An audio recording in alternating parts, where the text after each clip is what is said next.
Hello ಸ್ನೇಹಿತರೆ, Kumar life style YouTube ಚಾನಲ್ಗೆ ಸುಸ್ವಾಗತ. ಕೆ ಡಿಪಾರ್ಟ್ಮೆಂಟ್ ಡಾಕ್ಯುಮೆಂಟ್ ವೆರಿಫಿಕೇಶನ್ ಒಂದು ನೋಟಿಫಿಕೇಶನ್ ಬಿಟ್ಟಿದ್ದಾರೆ. ಸೊ ಈ ಒಂದು ಡಾಕ್ಯುಮೆಂಟ್ ವೆರಿಫಿಕೇಶನ್ ಅಲ್ಲಿ ಒಂದು ರ್ಯಾಂಕ್ ವೈಸ್ ಕೊಟ್ಟಿದ್ದಾರೆ. ರ್ಯಾಂಕ್ ವೈಸ್ ಒಂದು ಡಾಕ್ಯುಮೆಂಟ್ ವೆರಿಫಿಕೇಶನ್ ಮಾಡಿಸ್ಕೋಬೇಕು, ಅದು ಕೂಡ ಬೆಂಗಳೂರಲ್ಲಿ ಮಾಡಿಸ್ಕೋಬೇಕಾಗಿದೆ. ಸೊ ಯಾರೇ ಡಾಕ್ಯುಮೆಂಟ್ ವೆರಿಫಿಕೇಶನ್ ಮಾಡಿಸ್ಕೋಬೇಕಂದ್ರೆ ಇದು ಕೂಡ ಆಫ್ಲೈನ್ ಅಲ್ಲಿ ಇರುತ್ತೆ ಫ್ರೆಂಡ್ಸ್, ಆನ್ಲೈನ್ ಅಲ್ಲ. ನೀವು ಡೈರೆಕ್ಟ್ ಆಗಿ ಒಂದು ಬೆಂಗಳೂರಿಗೆ ವಿಸಿಟ್ ಕೊಟ್ಟು ಅಲ್ಲಿ ಒಂದು ಕೆ ಡಿಪಾರ್ಟ್ಮೆಂಟ್ ಇರುತ್ತೆ, ಆ ಮಲ್ಲೇಶ್ವರ ರೋಡಲ್ಲಿ ಒಂದು ಕೆ ಡಿಪಾರ್ಟ್ಮೆಂಟ್, ಅಲ್ಲಿ ಹೋಗಿ ನೀವು ಡಾಕ್ಯುಮೆಂಟ್ ವೆರಿಫಿಕೇಶನ್ ಮಾಡಿಸ್ಕೋಬೇಕಾಗಿದೆ. ಸೊ ಯಾರ್ಯಾರು ಮಾಡಿಸ್ಕೋಬೇಕಂದ್ರೆ ಒಂದು document verification class code wise ಮಾಡಿದ್ದಾರೆ ಫ್ರೆಂಡ್ಸ್. ನಿಮ್ಮ ಒಂದು ಆನ್ಲೈನ್ ಅಪ್ಲಿಕೇಶನ್ ಹಾಕಿದ ನಂತರ 4 ಪೇಜಿನ 4 ಪೇಜಿಂದ ಅಪ್ಲಿಕೇಶನ್ ಫಾರ್ಮ್ ಇರುತ್ತೆ. ಆ 4 ಪೇಜ್ನಲ್ಲಿ 3ನೇ ಪೇಜ್ನಲ್ಲಿ ಕ್ಲಾಸ್ ಕೋಡ್ ಅಂತ ಮೆನ್ಷನ್ ಮಾಡಿರ್ತಾರೆ ಕೆ ಡಿಪಾರ್ಟ್ಮೆಂಟ್ ಅವರು.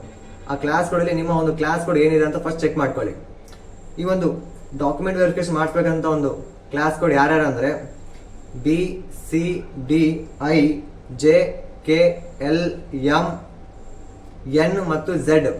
ಈ ಏನು ಕ್ಲಾಸ್ ಕೋಡ್ಸ್ ಇದಲ್ಲ, ಈ ಒಂದು ಕ್ಲಾಸ್ ಕೋಡ್ಸ್ ಅವರು ನೀವು ಡೈರೆಕ್ಟ್ ಆಗಿ ಒಂದು ಬೆಂಗಳೂರಿಗೆ ವಿಸಿಟ್ ಕೊಟ್ಟು ಕೆ ಡಿಪಾರ್ಟ್ಮೆಂಟ್ ಕಡೆ ನಿಮ್ಮ ಒಂದು ಮೂಲ ದಾಖಲೆಗಳು ಏನಿದಾವಲ್ಲ, ಒಂದು ನೀವು KCT ಅಪ್ಲಿಕೇಶನ್ ಹಾಕೊಂಬಂದು ಏನೇನು ಕೊಟ್ಟಿರೋ ಡಾಕ್ಯುಮೆಂಟ್ಸ್, ಪ್ರತಿಯೊಂದು ಡಾಕ್ಯುಮೆಂಟ್ಸು ಪ್ಲಸ್ ನಿಮ್ದು ಎಕ್ಸ್ಟ್ರಾ ಒಂದು ಡಾಕ್ಯುಮೆಂಟ್ಸ್, ಎಲ್ಲ ಡಾಕ್ಯುಮೆಂಟ್ಸ್ ತಗೊಂಡೋಗಿ ಮೂಲ ದಾಖಲೆಗಳೊಂದಿಗೆ ಅಲ್ಲಿ ಡಾಕ್ಯುಮೆಂಟ್ ವೆರಿಫಿಕೇಶನ್ ಮಾಡಿಸ್ಬೇಕಾಗುತ್ತೆ. ಅದ್ರ ಜೊತೆಯಲ್ಲಿ ಒಂದು ಸೆಟ್ ಜೆರಾಕ್ಸ್ ಅನ್ನು ತೆಗೆದುಕೊಂಡು ಹೋಗಬೇಕಾಗುತ್ತೆ.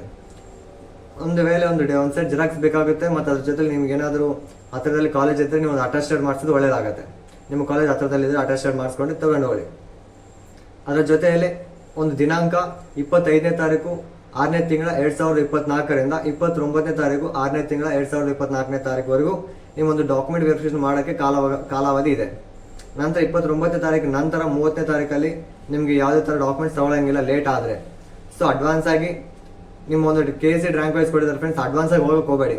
ಅಡ್ವಾನ್ಸ್ ಆಗಿ ಹೋದ್ರೆ ವೆಯ್ಟ್ ಮಾಡಬೇಕಾಗುತ್ತೆ. ಅಂದರೆ ಏನು ಆ ದಿನದ ಒಂದು ವಿದ್ಯಾರ್ಥಿಗಳು ಇರ್ತಾರಲ್ಲ, ಆ ವಿದ್ಯಾರ್ಥಿಗಳು ಮುಗಿದ ನಂತರನೇ ನಿಮ್ಮೊಂದು ಡಾಕ್ಯುಮೆಂಟ್ ವೆರಿಫಿಕೇಶನ್ ಚೆಕ್ ಮಾಡ್ತಾರೆ. ಸೊ ಹಂಗಾಗಿ ಅಡ್ವಾನ್ಸ್ ಆಗಿ ತೊಗೊಳಂಗಿಲ್ಲ.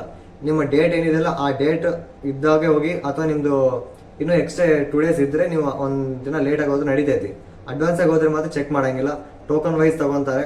ಆ ಟೋಕನ್ ಎಲ್ಲ ಮುಗಿಬೇಕು. ಮುಗಿದು ಟೈಮ್ ಇದ್ರೆ ಮಾಡ್ತಾರೆ, ಹೊರತು ಟೈಮ್ ಇಲ್ಲ ಅಂತ ಮಾಡಂಗಿಲ್ಲ. ಸೊ ನಾನು ಏನು ಹೇಳಿದನಲ್ಲ, ಒಂದು ಕ್ಲಾಸ್ ಕೋಡು ಇವು ಮಾತ್ರ. ಹಾಗೇನೆ ಈ ಒಂದು ಕ್ಲಾಸ್ ಕೋಡ್ ಯಾರು ಡಾಕ್ಯುಮೆಂಟ್ ವೆರಿಫಿಕೇಶನ್ ಮಾಡಿಸಬಾರ್ದು ಅಂತಂದ್ರೆ ಕ್ಲಾಸ್ ಕೋಡ್ AEFGHO ಈ ಒಂದು ಕ್ಲಾಸ್ ಕೋಡ್ ಒಂದು ಇದಾರಲ್ಲ, ಇವ್ರು ಯಾವುದೇ ಥರ ಡಾಕ್ಯುಮೆಂಟ್ ವೆರಿಫಿಕೇಶನ್ ಮಾಡಿಸೋದು ಬೇಕಾಗಿಲ್ಲ. ಏಕೆಂದರೆ ಇವರು ಒಂದು ಡಾಕ್ಯುಮೆಂಟ್ ವೆರಿಫಿಕೇಶನ್ ಇದೆ ಅಲ್ಲ, ಆನ್ಲೈನ್ ಅಪ್ಲಿಕೇಶನ್ ಹಾಕೊಂಬಂದ್ರೆ ಡಾಕ್ಯುಮೆಂಟ್ ವೆರಿಫಿಕೇಶನ್ ವೆರಿಫಿಕೇಶನ್ ಅಂತಿದೆ. ಸೊ ಈ ಒಂದು ಆನ್ಲೈನ್ ಡಾಕ್ಯುಮೆಂಟ್ ವೆರಿಫಿಕೇಶನ್ ಇರುತ್ತೆ. ಸೊ ಇವ್ರು ಎಲ್ಲಿ ಹೋಗಿ ಮಾಡಿಸೋದು ಬೇಕಾಗಿಲ್ಲ. ಯಾರಂತ ಇನ್ನೊಂದ್ಸಲ ಹೇಳ್ತೀವಿ ನೋಡಿ ಫ್ರೆಂಡ್ಸ್,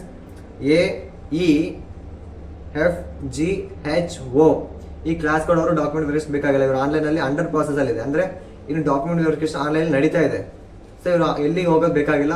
ಇವರು ನೆಕ್ಸ್ಟ್ ಇವರು ಮತ್ತೆ ಇವಾಗ ಮಾಡಿಸ್ತಿರುವಂತ ಒಂದು ಕ್ಲಾಸ್ ಕೋಡ್ ಇದಾರಲ್ಲ BCD ಅವರು ಮತ್ತು AE ಅವರು, ಇವರೇ ಒಂದು ಡಾಕ್ಯುಮೆಂಟ್ ವೆರಿಫಿಕೇಶನ್ ಮುಗಿದ ನಂತರ ಒಂದು BCD ಅವರಿಗೆ ನೆಕ್ಸ್ಟ್ ಇಬ್ಬರಿಗೂ ಸೇರಿ ಒಂದೇ ಸಲ ಒಂದು ವೆರಿಫಿಕೇಶನ್ ಬಿಡ್ತಾರೆ. ಸೊ ಅದನ್ನು ನೀವು ಡೈರೆಕ್ಟಾಗಿ ಡೌನ್ಲೋಡ್ ಮಾಡ್ಕೋಬೇಕಾಗಿದೆ. ಸೊ ಹಾಗೆಯೇ ನಿಮ್ಮ ಡಾಕ್ಯುಮೆಂಟ್ಸ್ ಜೊತೆಗೆ ನೀವು ಏನೇನೋ ಒಂದು ಡಾಕ್ಯುಮೆಂಟ್ಸ್ ಇದಾವಲ್ಲ ಎಲ್ಲ ಒಂದು ರೆಡಿ ಮಾಡಿ ಇಟ್ಕೊಳ್ಳಿ. ಅದನ್ನೆಲ್ಲ ತೊಗೊಂಡೋಗಿ ಒಂದು ಆಫ್ಲೈನಲ್ಲಿ ಹೋಗಿ ನೀವು ಡಾಕ್ಯುಮೆಂಟ್ ವೆರಿಫಿಕೇಶನ್ ಮಾಡಿಸ್ಬೇಕಾಗತ್ತೆ. ಹಾಗೆಯೇ ಫ್ರೆಂಡ್ಸ್, ನಿಮ್ಮ ಡಾಕ್ಯುಮೆಂಟ್ಸ್ ಮೂಲ ದಾಖಲೆಗಳನ್ನು ಡೈರೆಕ್ಟಾಗಿ ನೀವು ಆನ್ಲೈನಲ್ಲೆಲ್ಲ ಏನು ಕೊಟ್ಟಿದ್ದನ್ನೆಲ್ಲ BCDIJKLMNZ ಈ ಒಂದು ಕ್ಲಾಸ್ ಕೊಡೋರು ಡೈರೆಕ್ಟಾಗಿ ವಿಸಿಟ್ ಕೊಟ್ಟು ಮಾಡಿಸ್ಬೇಕಾಗಿದೆ. ಓಕೆನಾ ಫ್ರೆಂಡ್ಸ್? ಹಾಗೆ ಇನ್ನು ನಮ್ಮ ಚಾನಲ್ ಯಾರು ಸಬ್ಸ್ಕ್ರೈಬ್ ಮಾಡಿಲ್ಲ, ಸಬ್ಸ್ಕ್ರೈಬ್ ಮಾಡ್ಕೊಳ್ಳಿ, ಲೈಕ್ ಶೇರ್ ಮಾಡಿ. Thank you.